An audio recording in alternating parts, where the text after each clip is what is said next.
Nah, I just wanted like a to tracer alternative. just wanted to ride one. Yeah. I thought it would be a cool bike. So here we are up at Brian Stokes' place. So he's got 2 truckfuls of Rivian. Cool. 2 truckfuls of brand new 2023 bikes that are headed up to Canada and Daytona, and needed a bunch of guys up here to come and do my.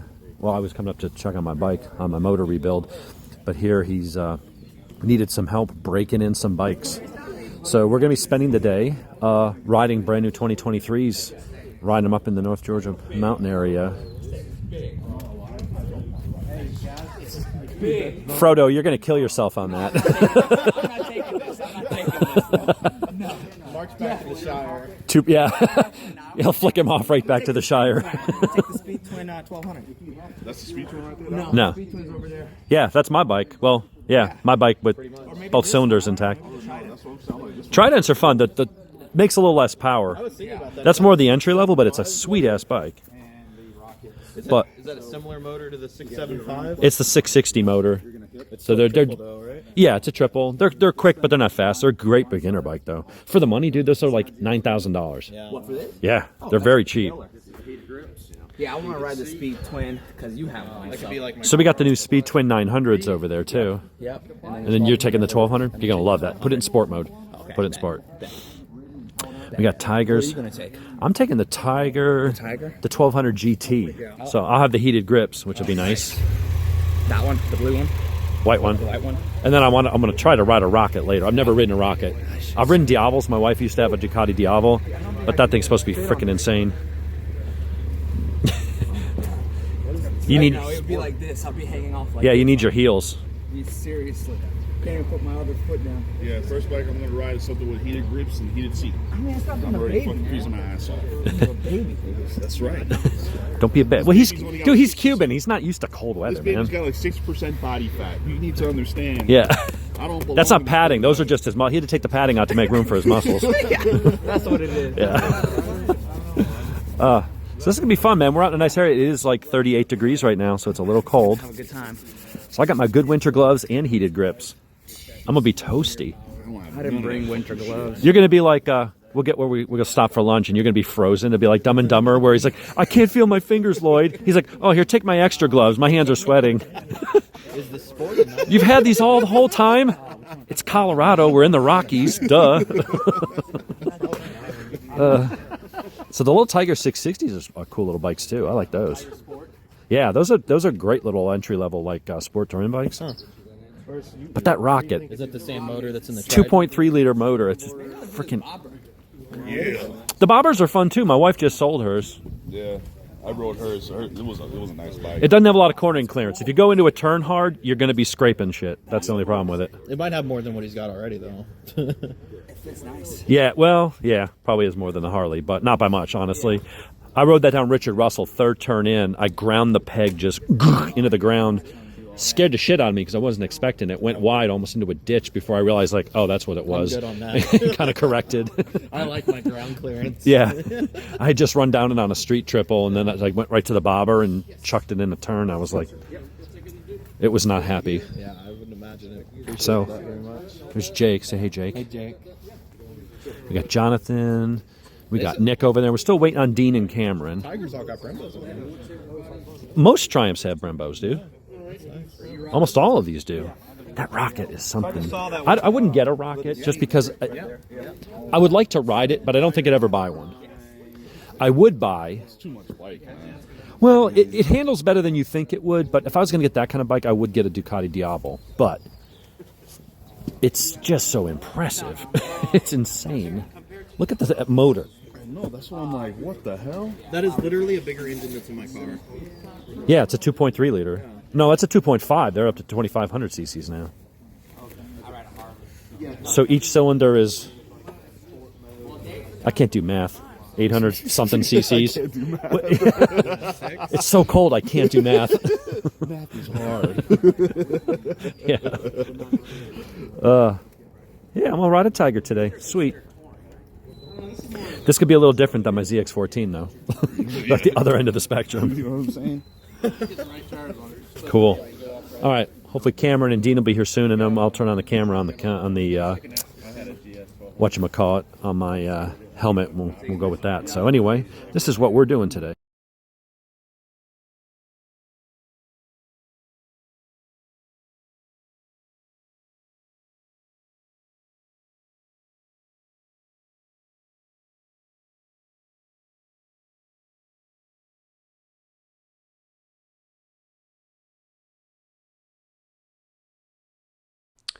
All right, folks, we're going to try to overcome our technical adversity here. So the Purple Panda microphone that I got it's shit.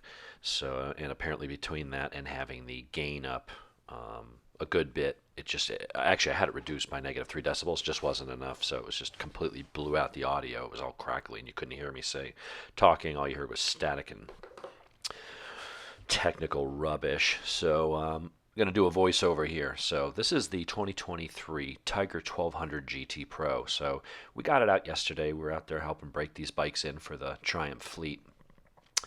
And I went through some twisty bits here early on. So we'd only had about 20 miles on the bike yet. So Cameron's out in front on the Rocket 3R, which we'll get to in a little bit. And this thing it really impressed me. I got on the thing. The power felt good. It's 145 at the crank or 148, something like that. So it's a pretty stout motor. It's a big triple. Very tall bike, but surprisingly agile. And this is the GT Pro. So this had quick shift. It had auto blip. It had all the ride modes, adjustable windscreen, really nice TFT dash, electronic suspension, Brembo monoblocks. It had everything. The only thing that I was a little bit sketchy about initially was the tires. It had some Metzler's Torrances or something, and it was like a 150 rear, and it was a 120 front, but it was a 19-inch in the front, I think a 17 in the back. So not your normal sport touring. It was more the adventure size, tires, which this bike is. It's an adventure bike. But this is the GT Pro, which is really more set up for your touring and things like that. So it was quite surprisingly nimble. I'm going through the turns here.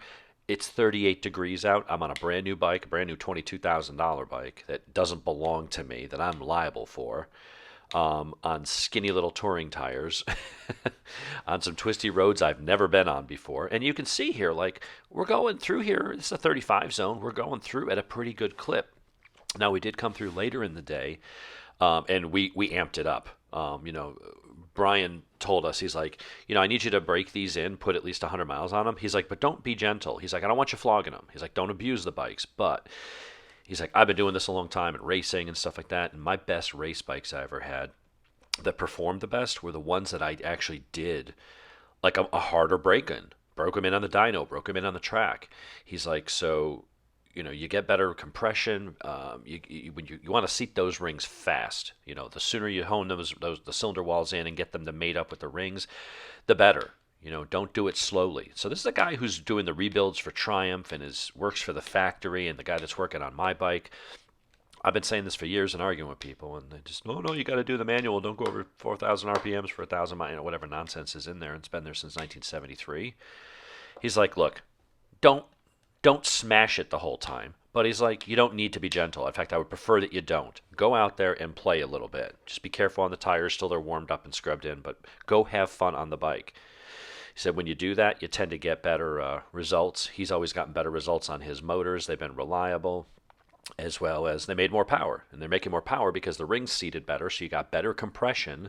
If you have better compression, you got less blow-by past the piston rings and less contamination of the oil. It's just better for the motor all around.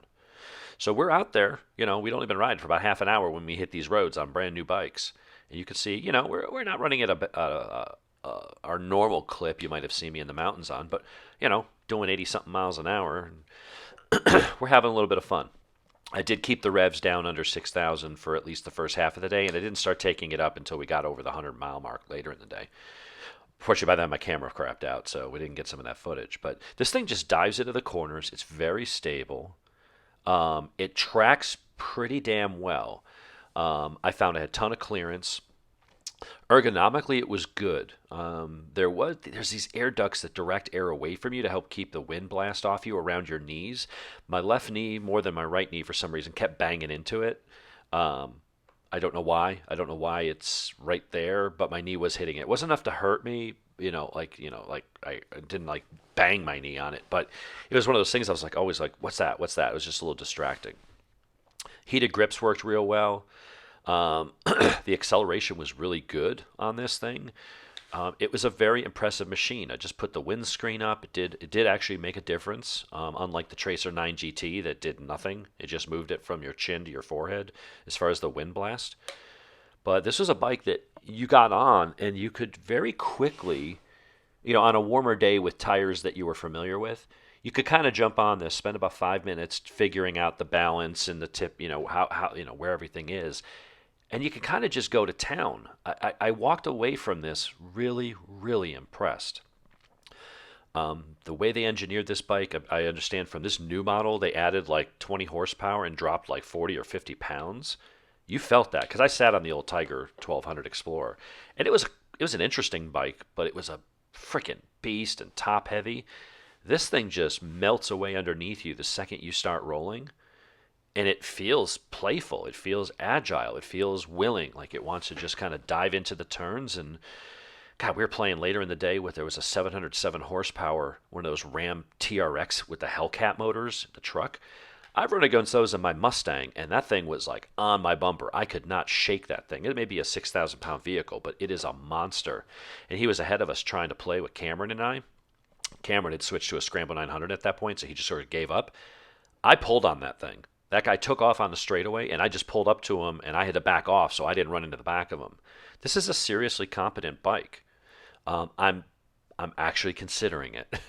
If I replace my Speed Twin, if I don't feel like that's the kind of bike I can whale on or whatever, then I may just do all my whaling on my Ninja ZX14R, ZZR 1400 for you folks across the pond.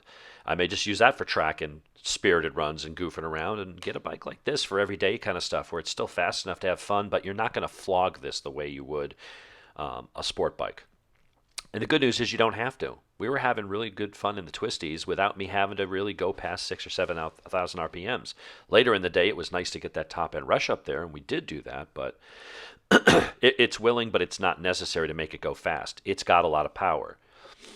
Whereas the Speed Twin, you only got 100, so you're really kind of trying to wring its neck to get the most out of it. I can also tell, and I did verify looking at the maps in TuneECU for this bike, it is so severely restricted, you don't have to tune the bike. You could just leave it stock and go in and get rid of the restrictions. Top opening of the throttle plates is 64%, even in sport mode. You give it 100% throttle, it never gives you more than 2/3 power. You could make that bike a lot quicker just by opening up the throttle maps to make it a linear throttle. And that way you're not playing with ignition. Didn't need to. Had 38 degrees of advance up top, right where you'd want to put it. So this motor is only held back by the throttle restrictions. That's it. You could just go to sport mode and put hundreds and 90s and 80s instead of 60s and 30s, and you would add a lot of power to the way this bike performs. But ripping through the turns, man, this was a great bike. It was comfortable. It didn't bother my neck after being in the saddle all day because we were out for like 5 or 6 hours, at least 5.5 hours, and no problems, no issues. It was pretty cool. So a Tracer would have had my neck hurting by then. So it's not all upright bikes that bother my neck.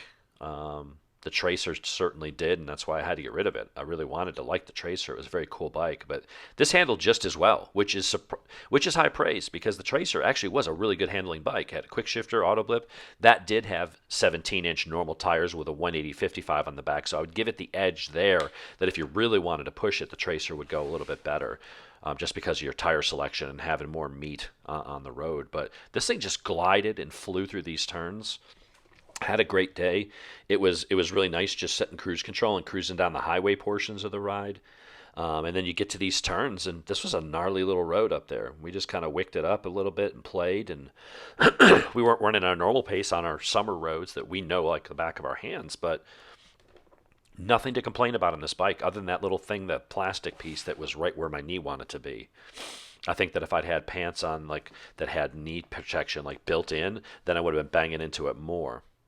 So very, very cool bike. Soaked up the bumps. The electronic suspension fought against brake dive. I mean, it was an impressive bike. I walked away with this a bit overwhelmed. I was not expecting it to be that good. It really exceeded my expectations. So We're coming up to the end of this now. We're going to get into the Rocket 3R that I took for a spin. So let's transition over to that. All right, so this was an interesting bike. And this was one that I didn't even think of when I was going up. I was hoping to ride a Street Triple RS, the new one, because I'm thinking about buying one. If I don't decide not to keep the Speed Twin. The Speed Twin, it's going to come down to, Brian's opinion. If he's like, look, if this was my bike, I would trust it. It can handle the kind of riding you want to do in track days. If he looks at it and goes, look, it's a great bike, but it's just that's not its environment. If you're going to spend all day long flogging it in the mountains and up there, then maybe you probably want something else. I'm going to rely on his suggestion for that. If I decide not to keep it, then I was going to go for maybe a Street Triple RS, the new one. But I was like, you know what? I've never ridden a Rocket. And I know I got a couple people on my channel like, oh, you got to try Rocket, man. It's insane. So I got on this bike. A couple of my first impressions. This thing's what, 160 horsepower and 164 foot-pounds of torque. It's a 2.5-liter motor, triple. Each cylinder is 800 plus cc's. It's insane. Here's my impressions of riding this for a little bit. What I found was the handling was much better than I thought. First of all, it's smooth. This thing glides down the road. The power it's just there. It's not loud. It doesn't yell at you. It doesn't rev high. It revs, actually, my Mustang revs higher than this. Mustang's like 7,500 RPM. I think this revs out to like 6-ish or something. So this revs like a Chevy small block, like a 5.3 liter or 6.2. And it's got feels like it has the damn torque of one too. It's really impressive that no matter what you were doing, no matter where you were in the rev range, it just got on about its business. The suspension I found to be a bit harsh. They've got it set up out of the box. It was pretty stiff. Now, you say, well, it's good for handling. I know what they were doing. They wanted to keep that bike from bottoming out because the thing weighs, half the size of a pickup truck. It's a super heavy bike. I think it's up in the 600 or 700 pound range. It's a big boy. Now, I will give accolades and praise to the Triumph engineers who made this bike. And they did it in such a way that the second you start moving, that weight vanishes. It is such a nimble feeling bike for its size and for its weight. It was a little bit staggering. You're just like, all right, it's just going to be a giant cruiser. It's going to feel like a Harley with stupid power. And it's not. It really does just glide around. When you hit bumps, the suspension was a little stiff and punchy. So when you hit a bump, the rear tire, you felt it kind of punchy in the butt. It wasn't really compliant. It didn't feel out of sorts, but it wasn't compliant. But it was legit fast. But here's the second part. So it amazed me in the handling department. The only problem with the handling was the ground clearance. Cameron rode it pretty quick through those twisties. That's a road he knows. But he would go wide a little bit in a couple turns because he knew he was starting to scrape, pegs and stuff. And it doesn't take a lot to do that. I'll give it this. It handles better than you would think that it would by far. But for me, living in an area where it's just nothing but twisty road. If I lived in Florida, if I lived in Montana, I'd have a bike like this because it's just really fast in a straight line. It's got presence. It has attitude. It has character. It's got torque for days. It's a very cool bike. But for the riding that I do, it just wasn't, I can't chuck it in the turn the way that I want because it's just not going to make those hairpins at those speeds. It just doesn't. But for what it is, it was amazing. Now the other part, so that's where I was impressed. It exceeded my expectations in the handling. Even though it didn't do exactly what I want, it was still way better than I thought it was ever going to be. And you can see me here just kind of flicking it around. It was the power. I was a bit disappointed. And I know people that are Rocket 3 fans are like, how can you say that? it didn't feel that fast. There was one place on a straightaway where I was like, all right, let's wick it up. And I get into fourth or fifth, and I get it up to like 115. And it wasn't that, like, if comparing this to like my R1, Dean's Tuono, to my ZX14, my Ducati 1198. I've been fortunate enough to have some really stupid fast bikes. And so here, you see I'm doing like 104, 107. I would be doing so much faster in second gear. I think I hit 120 there real quick. I could do that in second gear a lot faster. There I was in fifth gear. It's not, I think if you were to go like stoplight to stoplight kind of thing, right? You go, there has so much torque, it's low, it's heavy, it's long, it's got a fat tire. It's just going to dig in and go, and you'll destroy about everything on the road, two-wheel or four, from stoplight to stoplight. But compared to like an actual sport bike, once you get rolling, that ZX14 would rape that. It makes way more power, not as much torque, but it's just so much faster. This thing just doesn't rev the way that a sport bike revs. And so off the line, this will eat anything's lunch. Once you get going 50 or 60 and the sport bike kind of gets into its power band, if I just rolled it on at 40 or 50 like that on my ZX14, I would have done it in first and then second, and I would have just run away from that thing. And I would have been faster in second gear than that thing was in fifth. And that's just the truth. Riding both back to back, one day to the next. It's very fast for what it is.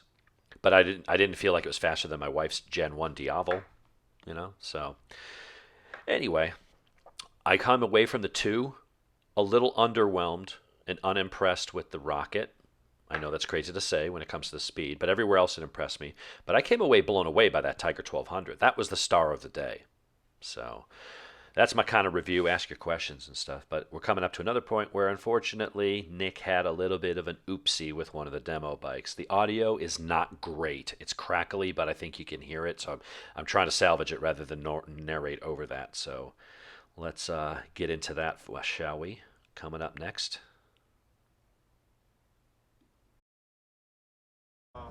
There we go.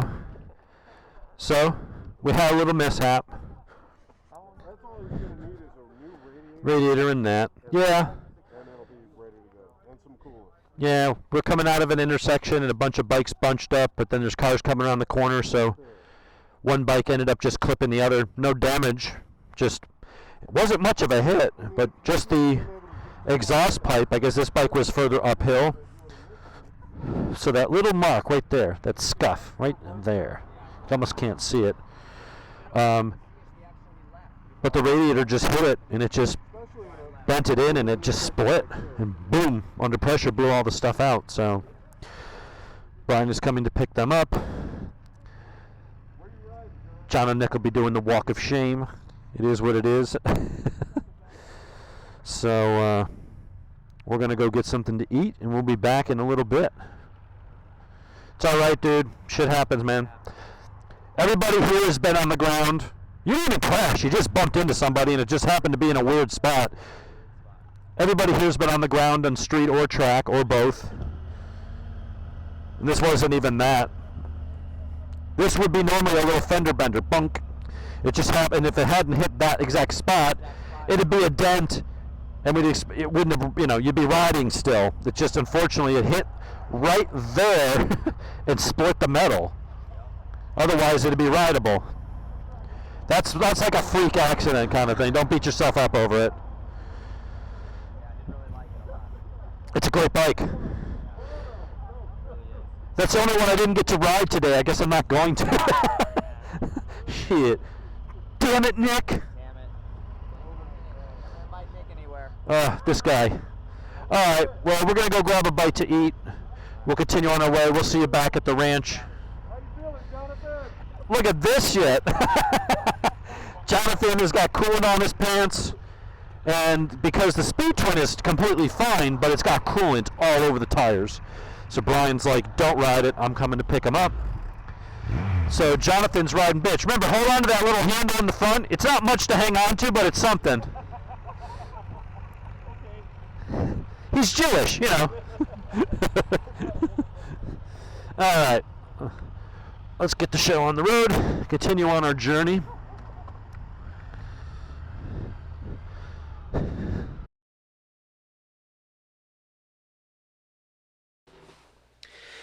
Yeah, so at the end of the day, we had a great time, man. Really want to thank Brian Stokes and Triumph for letting us be a part of this. He got a drop shipment. They brought in tractor trailers, like 26 new motorcycles in crates, getting ready to need be PDI'd, prepped, ridden a bit, broken in, serviced, and sent out to Canada and Daytona and other places where they're doing their Triumph riding events and stuff. So while he's up there fixing my bike, he was like, "Hey, can you do me a solid and can you get some folks out here to help me put some miles on some new bikes?" And I'm like, "Brian, I am your guy." It's like, let me get on the bat phone and let's see who I can get out here. So I made a call, and within like 9 minutes, I had 6, 7 people saying, "Hell yeah, let's go." So got to go up and play all day, have some fun. I did only ride the 2 bikes because, I used to have a Street Cup, so I had the basically the Speed Twin 900. That's what that was. So I've had those. I've already ridden a Tiger 900 when I rode Ron's up in the mountains. Did a video of that on my channel. And then I saw rode a Rocket, rode the Tiger 1200. I already have a Speed Twin, so I didn't need to ride one of those. So, and the Trident, unfortunately, Nick bungled, so that one was taken out of commission, and that was the only one in the group, so I didn't get to ride that one. Would have liked to. I really, as a beginner bike, I know it wasn't a bike that I would necessarily buy for myself, but to be able to review it and stuff, I think it's a killer little bike for what it is, and the price is right. It looks very, very fun. So we ended the day a little cold, but we got back and talked to Brian a little bit and had a few laughs and stuff, and Cam got to check out the new Speed Twin. I'm sorry, the Speed Triple RR. No, it was an RS. Yeah, it was no fairing. And it was in this weird pearl orange matte. Like, it's just a sick color, and I think that's the bike Cam's going to get. Unfortunately, it was delivered, and Cam had earmarked that one because he's been thinking about buying one. And they put out a recall on it yesterday. And Brian's like, "Look, I can't let you take that. I got to do they had to add some sort of ductwork to help the bike with cooling. I don't know. It's a minor thing. It wouldn't, and on a cold day, it wouldn't have been a factor. But he's like, we're doing this all by the book, This is Triumph Corporate and their bikes and stuff, so we're following to the letter. So he's like, until I put that part on, which I haven't received yet, I can't let you ride it. But he's like, I'll have the part this week. So Cam's actually going to go back and take out that bike for 40, 50 mile ride. He needs to put some miles on it, so he's going to go out and run it through its paces and have a blast on that thing. I am quite envious of you, Cameron, because that is going to be an amazing ride. So all in all, we had a great day. Everybody got home in one piece, and no one got hurt or anything like that. It was just a weird little rupture that happened because the exact perfect spot got hit on that radiator, and nobody fell over. It was just like a bunk, and then coolant spraying everywhere. I was like, oh man. So, but Brian took care of us. We'll see what happens with Nick, if he has to pay for that or if Triumph will cover it. It's just an oopsie on a demo ride. I mean, shit happens. You ride, at some point, everybody drops a bike or something happens, right? It's just the law of averages. So we'll see what happens, or if he's got to buy a radiator or not. But that's always it's always the danger with anything. What's your bike or someone else's? If you break it, you're probably gonna have to repair it, right? So that was our day. Unfortunately, I had so much more video, but so much of it just wasn't usable because the audio, and it was like, I don't want to talk for an hour and a half. So I'm going to try and get this microphone situation sorted so we can improve on this in the future. But at least the voiceover seems to be working. So hope you enjoyed. Everybody hit like, subscribe. We put a little bit of effort into this ride and getting everyone together and driving 2 hours each way up there to do this in the cold. So I hope this is something people get a little bit of value out of. And if so, leave some comments, hit like, hit subscribe, and we'll see you guys in the next video. Thanks.